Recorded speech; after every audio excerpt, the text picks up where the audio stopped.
Bonjour à tous, aujourd'hui j'ai le plaisir de vous proposer cette 78e clé qui s'intitule Matrice, différentes réalités. Alors il s'agit de la 5e vidéo, du 5e chapitre en quelque sorte, toutes les vidéos sont indépendantes. Voilà, alors aujourd'hui on va parler de quoi? Eh bien on va parler de différentes techniques et conseils pour le discernement et une forme de lucidité. Pourquoi? Eh bien pour essayer d'accéder à une forme de réalité moins subjective et plus objective. Bien que, comme on l'a vu, Kant disait que l'objectivité n'existe pas, elle n'est pas de ce monde, tout est subjectif, comme j'aime à le dire. La vérité absolue, c'est la somme des vérités relatives. Une phrase essentielle qui figure dans la philosophie de Delphes, dans la Grèce antique, et qui figure de manière un petit peu différente, formulée de différentes façons, dans tous les ésotérismes du monde entier, dans toutes les spiritualités. Connais-toi toi-même et tu connaîtras les mystères de Dieu et de l'univers. Le problème est que énormément de gens ne font pas ce travail d'introspection, de se connaître soi-même. Alors, le but du jeu, c'est de voir à l'intérieur du fait de se connaître soi-même, et tu connaîtras les mystères de Dieu et de l'univers, c'est de se connaître soi-même pour sortir de notre propre matrice et de la matrice, en quelque sorte, de cette fiction collective, hein, comme on en a parlé dans les clés précédentes, et d'essayer de voir au-delà de la mascarade, des masques que l'on emprunte à chaque moment. Donc, à savoir que la vie est un miroir géant où les autres ne représentent que les réflexions de nous-mêmes qui nous enseignent au quotidien. Si on est, bien entendu, ouvert à la critique, etc., etc. Alors, c'est un passage obligé dans le processus d'éveil, hein, cette introspection, qui est déjà personnelle, pour mieux comprendre ensuite les autres. D'accord? Et les autres aussi nous impactent avec cette interaction, nous permettant d'apprendre des choses sur nous-mêmes. Hein. Nous sommes des miroirs qui, en réfléchissant, nous inspirons de manière infinie. D'accord? Ça, c'est une phrase que j'ai écrite dans Synthèse de Sainte Thèse. Ok? Je vous invite à le télécharger, le regarder. Il y a des animations, enfin des illustrations, il y a 100 citations. Et en général, les phrases sont un petit peu poussées pour lesquelles on peut y réfléchir pendant pas mal de temps. Alors, l'introspection, ça fait partie de quoi? De comprendre, l'ego, 2, de comprendre, entre guillemets, nos propres traumas, en quelque sorte. On en a tous, ce que j'appelle les sacs à dos de pierre. Ensuite, de comprendre d'où ça vient, c'est-à-dire est-ce que c'est de par notre lignée, notre héritage familial, et encore au-delà peut-être de notre karma de vie antérieure et autant. Alors, déjà, on va se focaliser un petit peu sur l'analyse de l'ego. Alors, la personnalité, je l'ai déjà expliqué, persona, ça veut dire le masque. Hein, le masque de la Grèce antique, c'était utilisé dans les théâtres parce que c'était silencieux. Donc, vous aviez un masque de content quand vous montrez quelqu'un qui est heureux, et une autre triste pour montrer la tristesse. Donc, c'était ce même principe. Donc, nous avons des masques à cause, et grâce ou peu importe, mais de notre éducation, nos parents, le modèle qu'on souhaite éviter ou bien reproduire, etc., ou ajuster, etc. Mais d'une manière comme d'une autre, on a été influencé par tout ça, façonné par notre éducation, des parents, de notre famille, de notre entourage, de nos amis, de notre conjoint, conjointe, de nos enfants, etc., etc., des jugements de nos collègues, de notre culture, de notre religion, si on en a une, si on en a eu une, si on en a rejeté une, si on en a épousé une autre, de notre langue qui nous limite, etc. C'est ce qu'on a vu à travers les différentes clés précédentes, enfin vidéos précédentes. Et aussi clés. Hein. Alors, tout d'abord, qui êtes-vous? On va faire un petit diagnostic. Hein. Qui êtes-vous? Je vous invite alors à faire pause et prendre le temps dont vous avez besoin, faites-le à votre rythme, mais de vous poser cette question, en gros, si vous deviez vous résumer en un seul mot. D'accord? Bon, vous le faites pour vous, hein, vous n'êtes pas obligé, soit vous le faites instantanément, soit vous le refaites dans plusieurs jours, sur plusieurs jours, c'est vous qui gérez, je ne serai pas là pour vérifier. Alors, de vous définir en un mot. Ok? Ensuite, de vous définir en une phrase. Ensuite, de vous définir en un paragraphe. Donc, on passe de quelque chose de très résumé à quelque chose de plus détaillé. D'accord? Et ensuite, de vous résumer à, en gros, une page de 1000 mots qui serait de l'ordre de petite présentation d'un quart d'heure, comme ça, hein, en spontané. Alors, si vous avez du mal à le faire, je vous invite à le faire devant une caméra, comme je fais présentement, devant votre miroir, vous aurez un peu l'air ridicule, mais peu importe, ça vous permettra d'avoir une aisance. Alors vous allez me dire, oui, mais si on ne sait pas, si vous ne savez pas qui vous êtes, c'est un peu gênant. C'est-à-dire que ça va être difficile de vous vendre, entre guillemets, en entretien, ou bien dans une relation amoureuse, etc., etc. Et en fait, sinon, imaginez ce que votre meilleur ami, votre conjoint pourrait dire de vous. Hein, c'est toujours le même principe. Mais ça vous permet, notamment quand on répète comme ça, inlassablement, et bien ça permet, entre guillemets, moi je fais bien souvent des conférences, bon là j'ai des notes, mais je peux faire des conférences ou des monologues d'une demi-heure sans avoir de notes. Parce que j'ai des idées, parce que je l'ai fait, refait, j'ai plein de cours, je donne des 40 heures de cours d'affilée, je n'ai pas une seule note. Pourquoi? Alors, ça ne veut pas dire que je sors la même feinte à chaque fois ou que c'est mot par mot, bien entendu, mais je connais la structure, d'accord? Donc, structurer son esprit, c'est important par rapport à ça. Alors, ensuite, votre personnalité. Alors, votre identité, entre guillemets, on va essayer de la définir. Alors, votre lien familial, déjà, de regarder à quel pourcentage il est harmonieux avec, par exemple, votre père, qui soit décédé ou pas. Hein. Alors, votre père, si vous me dites que vous êtes harmonieux à 90%, ça veut dire que ça se passe très très bien avec votre père. Si vous êtes à 10%, vous êtes en conflit avec lui. D'accord? Ça peut être, avant ça n'allait pas et que désormais ça fait une dizaine d'années que vous êtes rabiboché et que ça va très très bien et que c'est apaisé, par exemple. Ok. Votre père, votre mère, ok, vos frères et sœurs si vous en avez. Et ensuite, de voir à l'intérieur de ça aussi votre part de yin et de yang, c'est-à-dire votre part féminine et votre part masculine. Ça n'a rien à voir avec la sexualité, c'est à voir avec une masculine, ça va être plutôt la rationalité, le côté carré, organisé, etc. Le côté féminin, c'est l'intuition, c'est peut-être l'altruisme, c'est la bienveillance, c'est comment dire, la poésie, le romantisme, etc. Moi, je vous dis à titre personnel. Alors le pourcentage, je ne sais pas exactement, je n'ai pas un détecteur de. Je dirais que je suis à 25%, un quart de yin, c'est-à-dire féminin. Hein. Ça n'a encore une fois rien à voir avec la sexualité. Et en fait, on est dans cette, quand on parle de la transition, hein, de cette nouvelle ère, on est tous invités, les messieurs et les madames, hein, à épouser notre part de féminité et notre part de masculinité. Et j'insiste, ça n'a rien à voir avec les transgenres et tout ça, hein, l'homosexuel, ça n'a rien à voir, encore une fois, d'ailleurs ça je n'en parle pas, je respecte, chacun fait comme il veut, mais ça a à voir avec le fait d'être quelqu'un entier, complet, d'être dans la complétude, d'accord, d'être bien balancé, d'être bien en harmonie avec ça. Épouser, oui, le fait d'aimer, quand je dis la partie féminine, c'est ma partie intuitive, c'est ma partie peut-être romantique, c'est ma partie, je sais pas, artistique, c'est ma partie altruiste, etc., etc. Mais on en a tous. Et le côté dans la masculinité pour une femme, par exemple, je sais pas, je vais pas vous donner des exemples que j'ai en tête, mais de personnes proches, eh bien ça va leur côté, on y va, on est bien organisé, on est etc. Ça c'est plutôt la structure, la rigueur qui est plutôt dans l'archétype du yang. Alors continuons, votre lien social par exemple. Alors à l'école, quand vous étiez gamin, par exemple, vous étiez harmonieux à combien de pourcents, hein, dans le travail actuellement, présentement, dans votre vie perso, dans tout ce qui est collectivité, avec vos amis, avec est-ce que vous êtes plutôt introverti, timide, vous êtes plutôt sociable, etc. Vous avez plus fait des, comment savoir, quand vous posez des questions en entretien d'embauche, la personne qui a fait que des sports individuels, il est beaucoup moins sociable qu'une personne qui n'a fait que des sports collectifs. C'est assez simple. Votre identité, vous êtes plus le leader, le meneur, vous êtes très sociable, vous êtes très introverti, mettez un pourcentage à ce niveau-là. Hein. Vous êtes très confiant, vous avez une forte estime de vous, alors en pourcentage encore une fois, vous avez une certaine forme d'auto-amour. Alors auto-amour, encore une fois, faut se détendre, c'est pas de l'ego nécessairement mal placé. L'amour personnel, la clé 34, l'amour inconditionnel, la première personne à aimer, c'est vous-même. Hein. Et comment vous voulez aimer les autres si vous ne pouvez pas être aimé? Et dans la clé sur l'amour, c'est-à-dire l'amour du couple, etc., clé 60, pareil, pour être bien dans un couple, il faut déjà bien s'aimer. Hein, parce qu'il n'y a rien de plus difficile qu'une personne qui est toujours « Ah, je suis moche, chérie, hein, je suis moche, et machin ». Bon, il y a un moment, c'est mignon au départ, etc. Il y a un moment, c'est quand la personne vraiment, elle se détruit en fait. Hein. Donc, il y a un moment, s'apprécier, s'aimer, c'est pas, excusez-moi, hein, c'est pas se rouler des pelles dans la glace et prendre des selfies toutes les 10 secondes, hein, et si bien que vous en avez tellement qu'on a l'impression que c'est un film. Ça, j'en connais beaucoup, hein, j'aime aller regarder ces gens-là. C'est pas ça en fait, surtout qu'en plus la plupart des gens qui font du selfish tout le temps, eh bien ils sont pas bien dans leur pompe, hein, parce qu'ils ont besoin de compenser. Donc ils oscillent entre ego surdimensionné et à se rabasser tout le temps. Bon, ça c'est encore une autre histoire. Non, c'est juste, moi je vous dis, j'ai aucun problème à dire, je m'aime bien, je suis d'une bonne composition avec moi-même, je me suis retrouvé énormément de fois seul, célibataire ou tout simplement à voyager seul, etc. Je suis d'une bonne compagnie, ça va, on s'entend bien.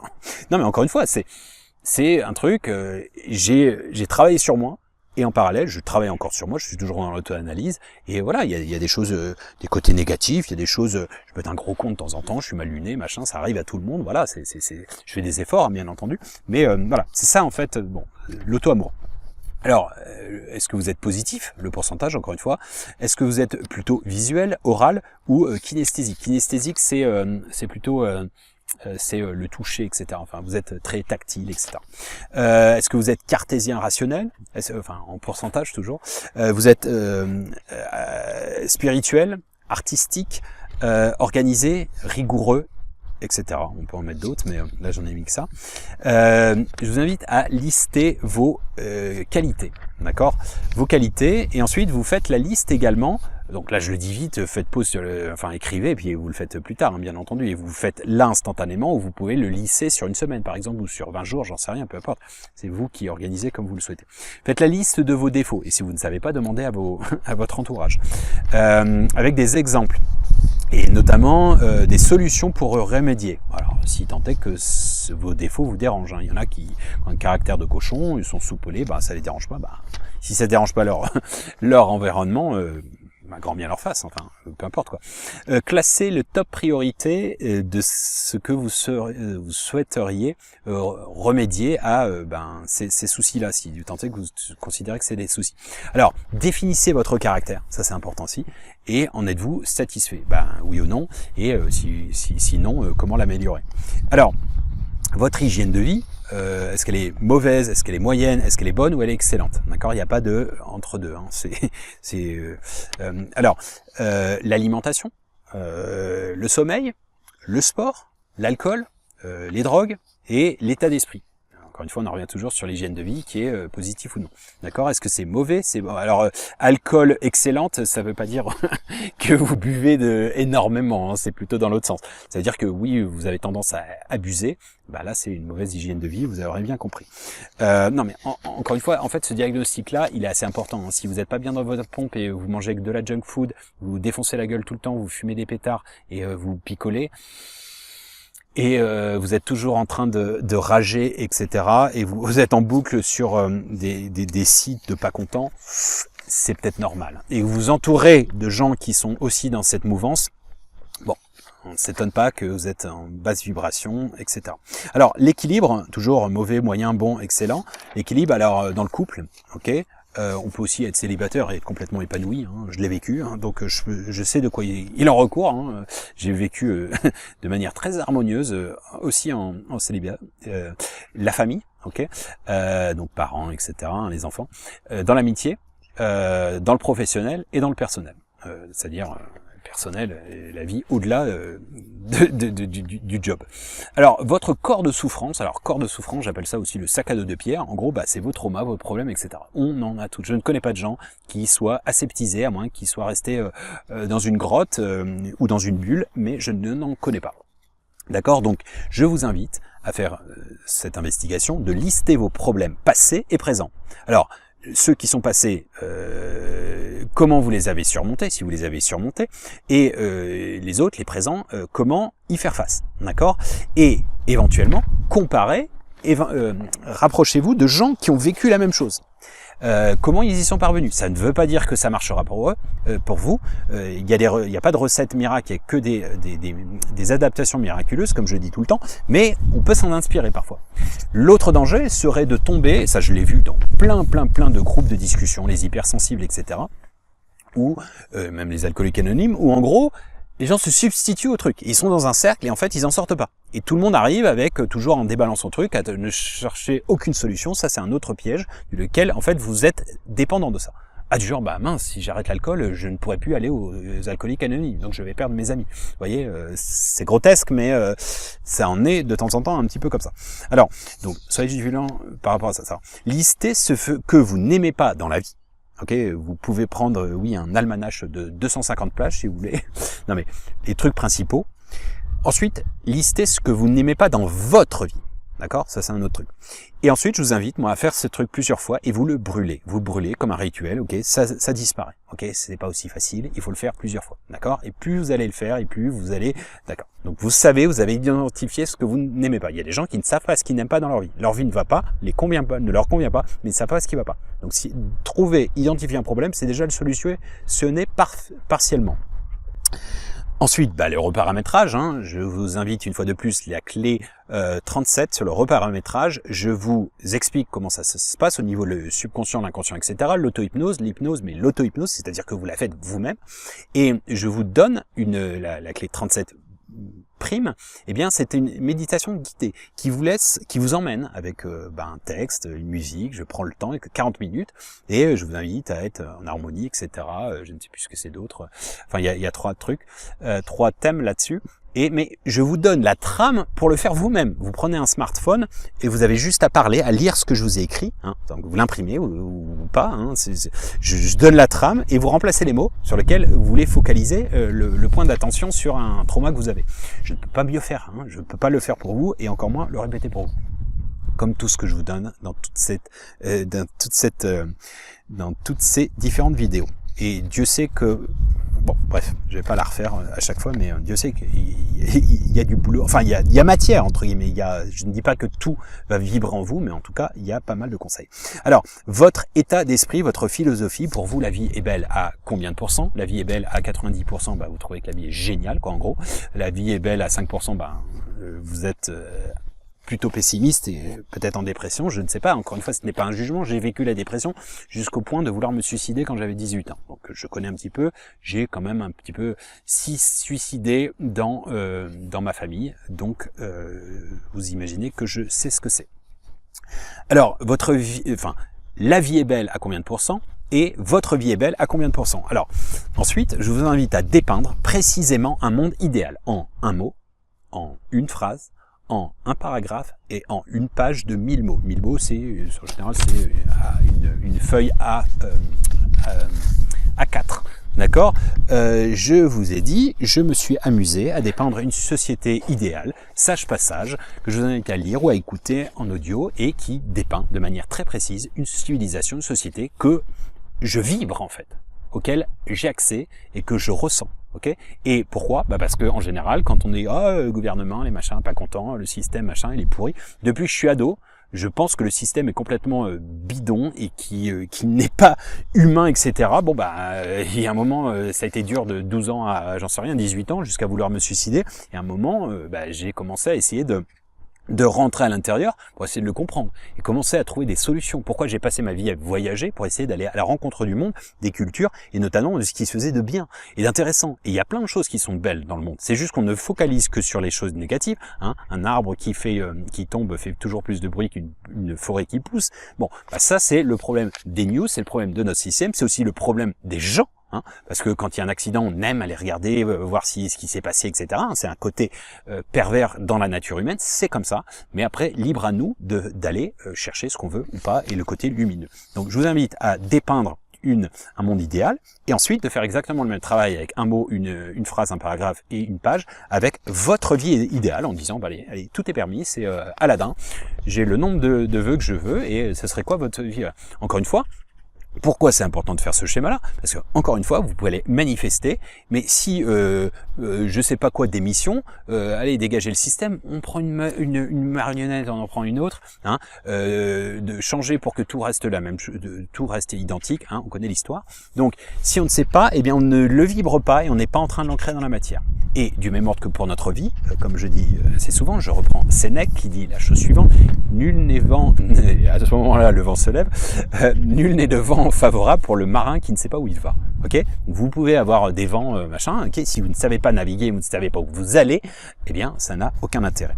Donc ensuite, il est jamais trop tard de faire connaissance avec soi-même. C'est-à-dire, il y a une majorité de personnes qui ne se connaissent pas. Alors le fameux connais-toi t'amène et tu connaîtras les mystères de l'univers. Alors moi j'invite les gens, alors ça c'est un gros problème de société aujourd'hui, les gens ont honte d'être seuls, de dire, ah bah non, mais j'ai pas beaucoup d'amis. Ou bien je pars en vacances tout seul. Ah, moi j'ai adoré partir en vacances tout seul des années durant et je n'avais pas honte. Et non, c'est pas parce que j'avais pas d'amis et j'ai jamais eu énormément d'amis. Même quand j'étais à Paris, j'en avais quasiment pas. Enfin, j'en avais deux, un et demi, quoi. Et voilà, c'est pas une honte. Faut arrêter ces trucs-là et de s'inventer des vies sur Instagram. Ah, je suis populaire, machin, ça c'est bullshit, c'est de la connerie.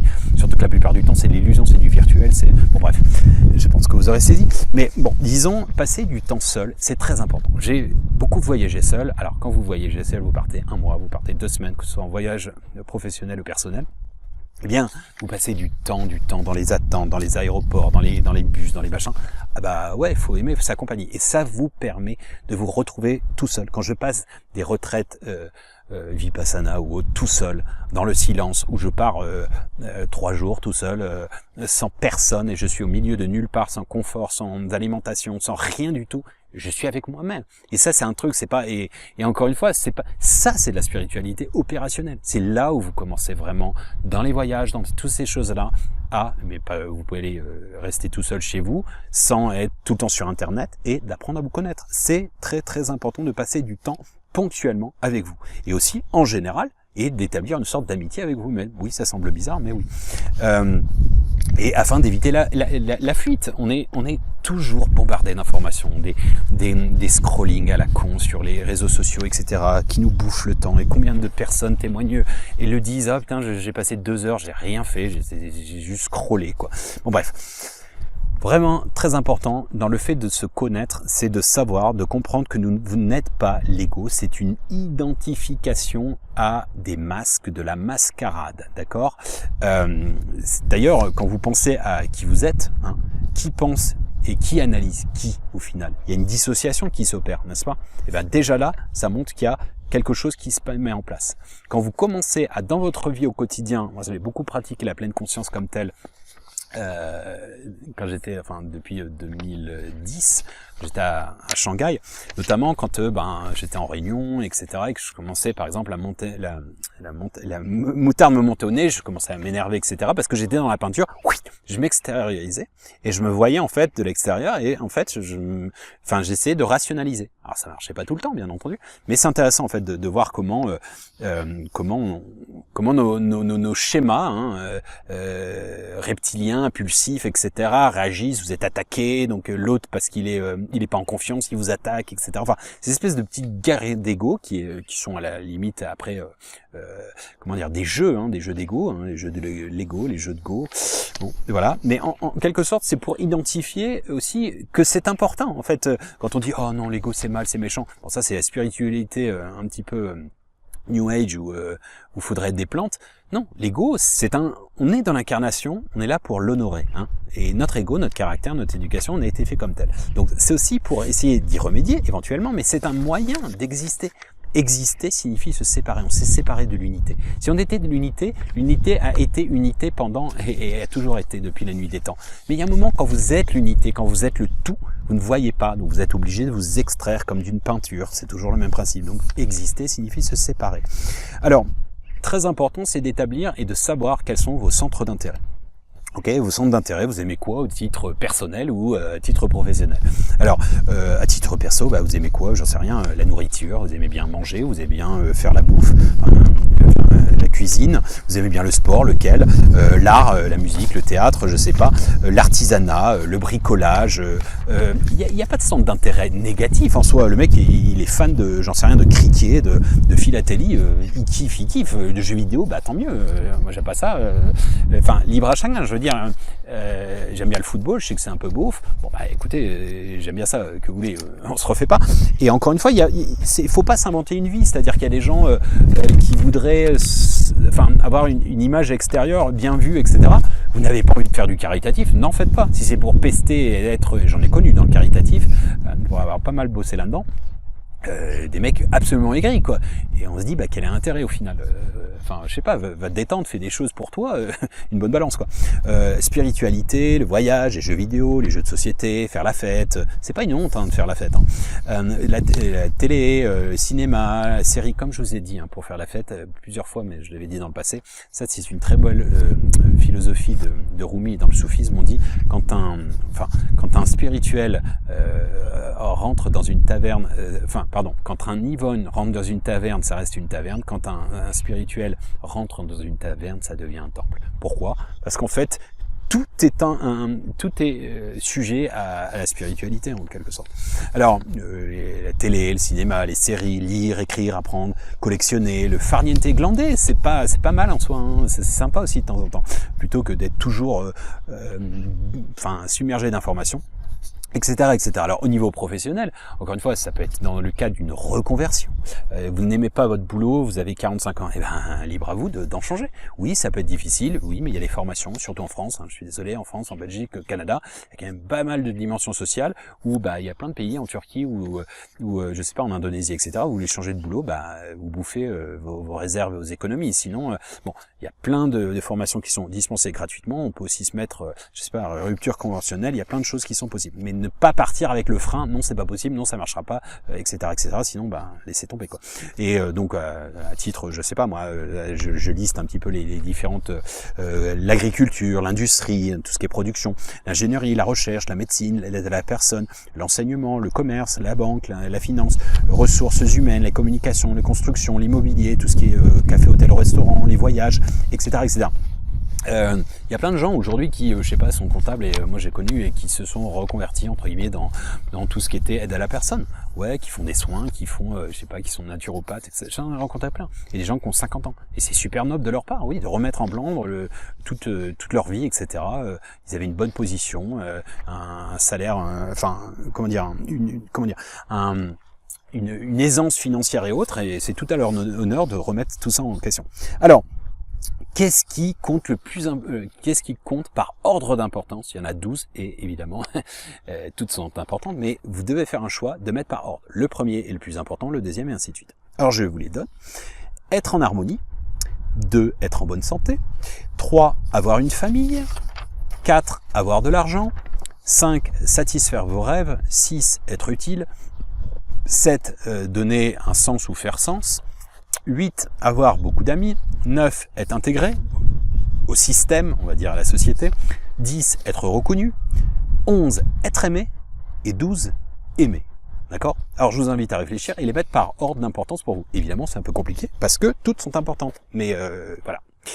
Alors, que rêvez-vous de faire? Si vous aviez une baguette magique, qu'est-ce que vous rêveriez de faire à titre perso ou professionnel? Je vous invite à disserter là-dessus. Encore une fois, prendre le temps, ça semble très scolaire tout ça, mais je vous jure que c'est de la psychanalyse. Et c'est aussi du coaching, c'est de l'orientation, c'est de l'accompagnement. On n'a pas appris ça à l'école malheureusement, et c'est pour ça que notre société est si névrotique, et c'est ce que nous enseignons à l'orphelinat de Bali, c'est tous ces projets-là qui sont du concret, dans la matière, etc., etc. Alors, votre but dans la vie, c'est-à-dire, c'est quoi votre raison d'être? Moi, je vous le donne, il est double, il est d'être en harmonie et d'être utile, et je suis en harmonie quand je me sens utile, et pour être utile, il me faut être en harmonie. Voilà, ça c'est simple, c'est très simple, voilà, libre à vous. Je pose cette question à tous mes étudiants, à tous mes employés, tout le temps, en recrutement. C'est quoi votre raison d'être? Alors, avant, j'avais très souvent dans les écoles de commerce faire du fric, surtout de l'argent, surtout chez les Chinois. Et maintenant, j'ai une grande majorité qui me dit « je veux être heureux ». Et ça, je trouve ça magnifique dans le sens où ça change. Enfin, ça veut dire que les nouvelles générations ne sont plus, les générations Z, n'étant pas que la dernière, elle est aussi dans cette aspiration à avoir, entre guillemets, oui, elle est zapping, elle est ce que vous voulez, mais elle aspire aussi à des mentors, pas la hiérarchie, on sera pas impressionné parce que t'es un vieux de la vieille de 60 balais, etc., et que tu te la racontes ou mec 40 ans. Non, on sera impressionné, entre guillemets, ou on sera respectueux parce que tu incarnes quelque chose. Ou on sera pas impressionné par une grosse boîte parce que c'est du bling bling et c'est, je sais pas, elle est au CAC 40. Non, parce que c'est une société où il y a des valeurs et qu'on sait où qu'on va y apprendre, etc., etc. Et ça, je l'ai rencontré, ça a évolué vachement. J'enseigne dans les grandes écoles de commerce pour les masters, les MBA. Vous savez, Bac plus 5 et autres, donc depuis plus de 10 ans, je vois l'évolution, c'est fulgurant. Alors, votre mission de vie. Votre mission de vie, c'est un peu plus détaillé. Hein, c'est voilà, en gros, qu'est-ce que... Alors, je sais que dans le New Age, il y en a beaucoup qui veulent pas de mission de vie. Il faudrait attendre comme ça et puis on ne fait rien. Je pense que une mission de vie, c'est de la prière opérationnelle. Hein. C'est-à-dire que oui, quand vous, je sais pas, votre mission de vie, c'est d'être utile, donc vous allez, je sais pas, donner votre cœur, j'en sais rien, dans des vidéos comme ça ou dans sur lesquelles vous gagnez absolument rien et vous passez 20 heures par semaine, ou vous écrivez des bouquins pendant des mois, depuis des années, ou je sais pas, à l'orphelinat et que vous donnez de votre temps, etc. Eh bien oui, c'est de la c'est vibrer ce nouveau paradigme qu'on attend. Et je suis pas en train de demander la permission et il y en a plein qui le font. C'est en fait le vibrer déjà. C'est pas d'attendre que ça vienne tout cuit. Non, c'est le faire, c'est le vibrer, c'est l'être. Alors, de même, de définir ses objectifs, c'est très important. Des objectifs de manière qualitative et quantitative. Quantitative, qualitative, c'est quoi la différence? C'est par exemple avoir des enfants, quantitativement ce serait le nombre, j'en veux 10, je veux 12, je sais pas, et qualitativement ce serait des bons gamins avec qui une bonne je sais pas, un bon échange, etc. Mais ça peut être pour tout comme ça, vos objectifs, j'en sais rien, je ne suis pas à votre propre place. Donc des objectifs globaux. Mais je vous invite vraiment à faire cette clé, c'était la clé 50 quelque chose, se réaliser, c'est bien en détail, c'est beaucoup plus poussé que ça, et ça donne plein de clés sur l'organisation, la méthodologie, etc., sur comment gérer votre planning, comment gérer votre temps en général, etc. Et c'est pas un truc de chef d'entreprise, c'est un mec, un humain, et qui a adopté plein de trucs, des techniques qu'il a inventées, je parle de moi-même, et j'ai puisé de ci, de là. Alors, des objectifs globaux, des objectifs détaillés, avec des étapes, des échéances, etc. Avec une flèche du temps, le court, le moyen, le long terme, etc. C'est important d'avoir... je vais vous donner un exemple tout simple. Ça vous fait chier votre boulot, etc. Et vous avez juste... vous allez vous dire... en objectif, tiens, ce soir, je sais que, je sais pas, je vais manger au resto avec ma femme, je suis content, ou avec les enfants, machin. Et dans un mois, je sais que, alors, ça veut dire que vous êtes aussi dans l'expectative, hein, ça veut dire que vous n'avez pas solutionné votre problème de boulot, et c'est une autre histoire. Votre petit objectif, c'est, je sais qu'on va aller en vacances, ça va être bientôt l'été, là, on va aller aux vacances, 2 semaines, j'en sais rien, au camping, je sais pas, peu importe ce que vous faites.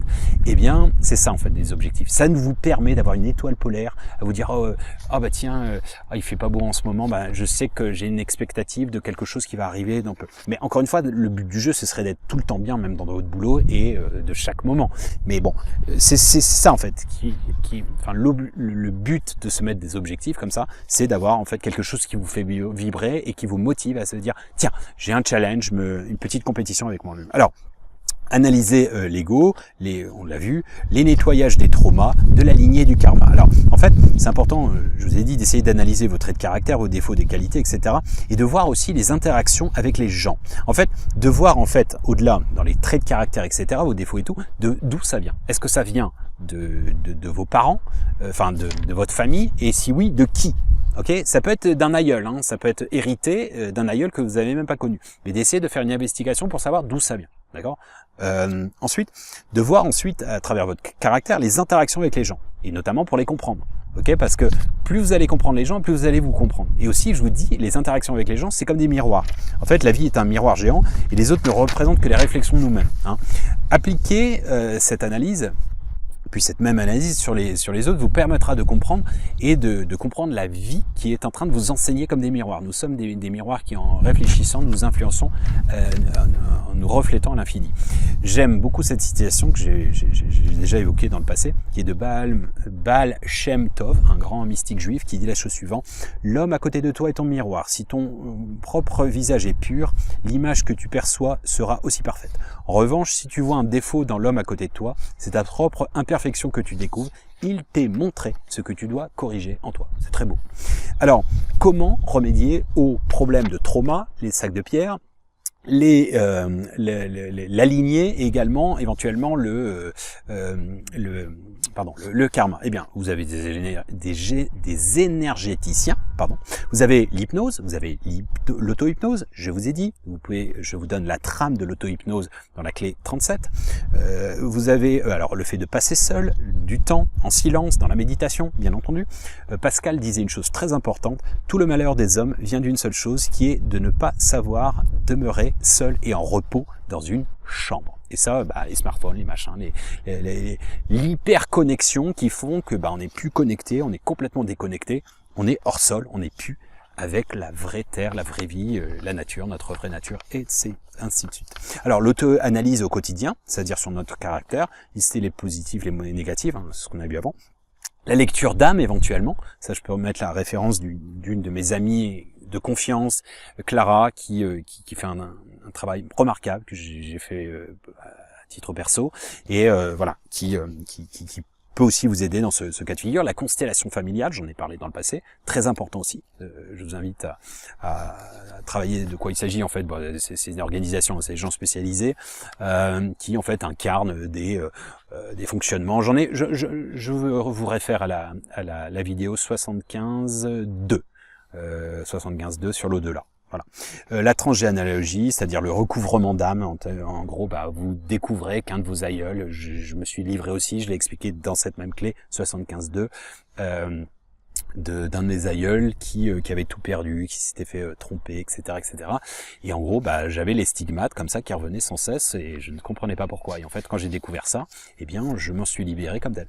Et c'est des formules. Alors, soit vous avez un chaman et vous vous faites enlever par quelqu'un d'extérieur, ou bien vous faites un rituel qui peut être très simple, du genre je te remercie, vous le faites tous les soirs avant de dormir par exemple, et vous remerciez cet aïeul pour l'enseignement qu'il vous a donné, et vous le remerciez, et ensuite vous lui demandez je te libère autant que je m'en libère par l'amour de Dieu, l'amour de la source, et vous libérez en récitant juste cette phrase simple, je t'en libère autant que je m'en libère, par l'amour divin, ou l'amour de la source, de l'univers, comme vous voulez, et en fait vous le faites inlassablement comme ça pendant peut-être 15 minutes avant de dormir, sur 21 jours par exemple, et quelque chose va s'opérer. En fait, énergétiquement, vous allez être, il y aura une espèce de rupture par rapport à ça. Et en fait, l'aïeul, énergétiquement, l'entité, alors faut y croire bien entendu, eh bien c'est comme si sa mémoire était respectée et en fait c'était déchargé en quelque sorte. Donc l'épreuve est réalisée en fait. Donc voilà. Alors. Au-delà, en fait, dans cette notion aussi de lucidité, c'est aussi de faire un état des lieux, en fait, de notre système. En gros, de notre système, de notre vie, etc. L'Apocalypse signifie la levée des voiles, les voiles d'illusion, etc. Je vous invite à lire l'ouvrage que j'ai téléchargé en 12 heures à l'époque, le 20 mars 2020, qui s'appelle Corona Apocalypse, la levée des voiles quand les masques tombent, qui a été très prophétique, il y a eu beaucoup de choses qui se sont passées. Et en fait, je fais une métaphore au départ avec la santé mentale de notre système mondial, et en disant que c'est un cancer généralisé. Bon, évidemment, c'était une métaphore par rapport à la pandémie, mais que ça émanait pas c'était le virus de la mondialisation, que c'était un long cheminement. Et je leur explique les tenants et les aboutissants historiques. Mais pas que, après je propose des choses lumineuses également, mais en expliquant pourquoi en gros le système économique est complètement foireux, il est basé sur la dette et la croissance infinie dans un monde équitable et sustainable, durable, un non-sens. On est hors sol, la nature on l'a foutu en l'air, on a décimé la moitié des espèces. Pourquoi, dans l'écosystème, vu que tout a une raison d'être, du virus 50% des boutons de votre montre, ah tiens, elle marche plus, c'est bizarre. Et 3, socialement parlant, la plupart des gens sont dans la polarisation extrême, soit ils tombent dans les extrémismes quels qu'ils soient, ou bien vous connaissez beaucoup de gens qui vous disent je suis super épanoui, je suis bien dans mes pompes dans ma vie.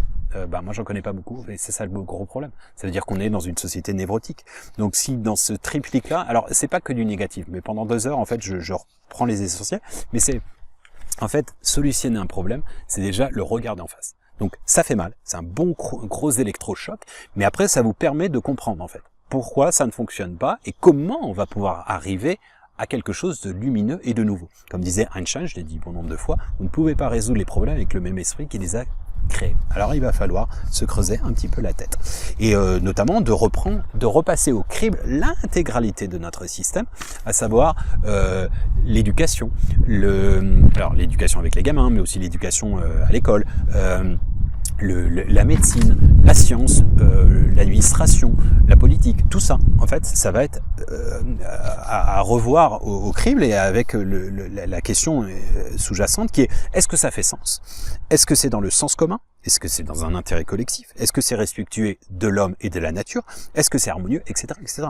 Et encore une fois, l'idée, c'est un constat, un état de fait, un constat factuel, avec des solutions pour y remédier. Et ensuite, un benchmark, c'est-à-dire des points de repère avec ce qui se fait de bien. Je vous ai déjà expliqué dans Ce Réaliser, j'ai fait une proposition qui a fait un flop total, de créer une plateforme de belles idées. Mais ça, j'en ai parlé dans plein d'ouvrages. Baraka, casser les baraques, et j'ai eu de mémoire aussi Sage Passage. Bon bref, c'est quoi? C'est une plateforme des bonnes idées, ça fait 20 ans que j'en parle. Sauf que je dis, moi je suis une bille au niveau informatique, donc c'est pas moi qui vais le faire. Si des gens sont intéressés, mais voilà, personne n'est intéressé, donc je vais pas le faire. Et puis, tant pis, c'est dommage. Et puis d'autres vont le faire peut-être un jour, et tant mieux. Mais c'est pourtant tellement facile il se passe tellement de belles choses sur cette planète avec des belles idées que c'est dommage qu'elles ne soient pas divulguées. Et ça, c'est toute la frustration que je n'ai pu avoir tous mes voyages. J'ai parcouru un tiers de la Terre, 66 pays sur les 200, et je peux vous jurer que j'ai rencontré des gens extraordinaires et plein de choses qui se passent, des très belles choses qui se passent un peu partout sur la planète. Bref, très important. Alors, quelques conseils et techniques. Remettez toujours tout en question. N'avalez jamais, comme j'aime à dire, n'avalez jamais aucune information sans la digérer. Remettez toujours tout en question, même ce conseil. Suivez juste la voix du cœur, alliée à la raison, qui vibre et trouve écho en vous. Au-delà, alors bon, il y a une autre citation, elle est un peu moins glorieuse, c'était Staline qui disait « Je ne fais confiance à personne, même à moi-même ». Bon, c'est un peu parano, et d'ailleurs, il était plus que névrotique. Alors, autre point, prendre du temps et de pas réagir à chaud ou d'analyser à chaud comme ça, dans l'émotion, etc. C'est très important. Ensuite, prendre du recul, avoir une vue d'ensemble, les tenants, les aboutissants, les historiques, les actions positives, négatives, de tous les acteurs, les protagonistes, et avoir un détachement physique et émotionnel. Ensuite, analyser, que ce soit un article, que ce soit une vidéo, un film, etc., etc., une information, de manière analytique, c'est-à-dire analyse les faits, les infos, les données, la crédibilité, est-ce que c'est reconnu, est-ce que c'est orienté, etc., etc. Émotionnellement, ok, ce que vous ressentez, est-ce que c'est lié à votre passé, est-ce que c'est lié à votre trauma, est-ce que vous êtes de parti pris, impliqué, est-ce qu'il y a une notion d'injustice? Vous savez, si vous faites une caresse à un grand brûlé, il va bondir, d'accord? Parfois, vous pouvez dire quelque chose à quelqu'un, vous comprenez pas pourquoi elle surréagit, et en fait, c'est parce qu'elle a un truc qui est pas résolu. Intuitivement, ce que votre cœur et votre guidance vous suggèrent. Savoir qu'il faut, à mon sens, une bonne balance entre ce triptyque analytique, intuitif et conceptuel. Et intuitif, et notamment avec analytique, émotionnel et intuitif. Et ensuite avoir une dimension conceptuelle, des concepts intellectuels, et aussi de l'ordre du ressenti. Alors, comme dit mon cher petit prince, et maintenant voici mon secret, un secret très simple, c'est seulement avec le cœur que l'on peut voir correctement ce qui est essentiel est invisible avec les yeux. Il y a aussi cette notion d'intuition, ça vibre ou pas. C'est important. Alors, vérifier ses sources. Ok, ça vient d'où? C'est un peu comme dans un protocole scientifique, en tant que professeur enseignant, on doit donner ses sources. On a tel ou tel document, il y a une bibliographie, etc. D'où sont les origines, la démonstration, les sources. Et c'est important parce qu'en fait, sinon, il y a plein de gens qui sortent des trucs et on ne sait pas d'où ça sort, quoi. Alors, ça ne veut pas dire qu'on veut pas être inventif, mais voilà, il y a une protocole, une démarche intellectuelle quand même à avoir, à mon sens, par rapport à ça. Alors les fact-checking, divers fact-checking, parce qu'il y en a qui sont orientés, donc ça c'est encore un autre souci, mais voilà, avoir recours à ça, les fact-checking. Vérifier les sources, ce sont de différents partis politiques, alternatifs, mainstream, etc. J'ai expliqué dans la vidéo 4 que faut faire attention à certains mainstream, très orientés, très dans la propagande, ok. Il faut faire attention aussi à certains alternatifs, parce qu'ils sont très orientés aussi, qui ont plus envie de foutre le bordel et ou qui ont des agendas politiques derrière, etc., etc., qui sont dans la manipulation, qui sont dans la fake news, qui sont voilà. Et encore une fois, il n'y a pas tout blanc ou tout noir, il y a du yin et du yang, il y a un peu de yin dans le yang et ainsi de suite, il y a du bon mainstream, il y a de la bonne propagande dans le mainstream, il y a de la bonne connerie aussi dans l'alternatif et ainsi de suite. Et il y a des choses très remarquables dans l'alternative. Donc de varier ses sources d'information, très important. L'empathie avec les gens, bon ça on verra une vidéo complète là-dessus, de voir le système intégré de la personne, sa complexion, son histoire, etc.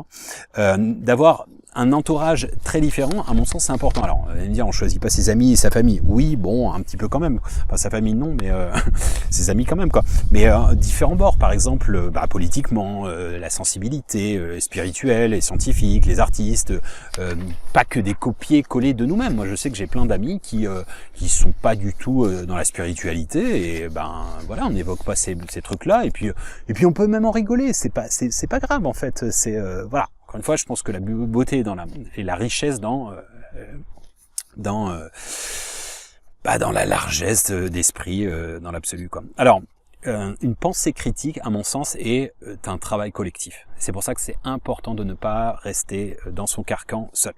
Et notamment, un des gros dangers, ce serait de dire « Ah bah tiens, si tout le monde était comme moi, eh bien le monde serait meilleur. » Eh bien, je vous dis franchement, si le monde était comme moi, eh bien ce serait chiant à mourir, parce que on aurait tous la même pensée, homogène.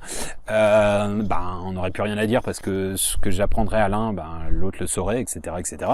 Et moi, j'apprendrais plus rien, etc.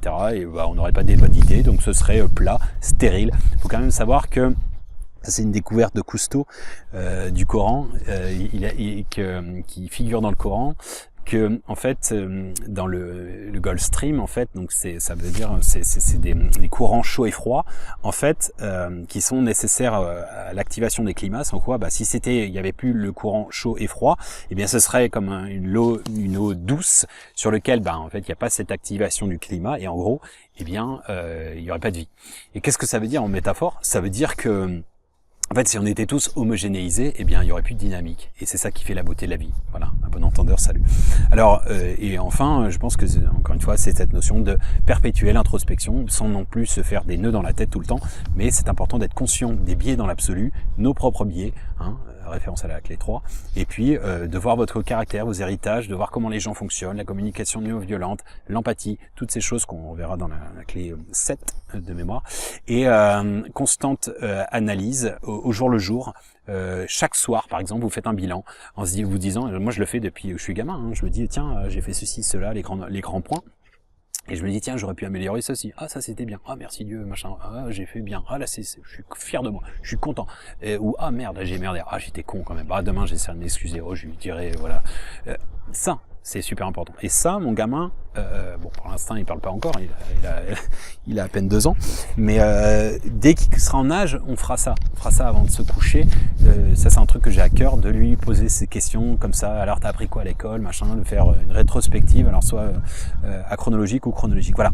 Encore une fois, je pense que c'est le plus important. J'ai commencé comme tel, et je le répéterai encore, et encore, et encore, et encore. Ça empreint de toutes les spiritualités, de tous les ésothérismes. Connais-toi toi-même, et tu connaîtras le mystère de Dieu et de l'univers. Ce n'est pas un concept, ce n'est pas de la philosophie, c'est quelque chose de proactif et d'essentiel, d'existentiel. Voilà. Je vous invite à méditer sur tout ça, et puis en espérant que ça vous aide à façonner passe-partout de la clé des champs de conscience, des champs du cœur, de ce que vous voulez. Comme vous le savez, tous les chemins mènent à Rome et au Dôme. À bon entendeur. Salut!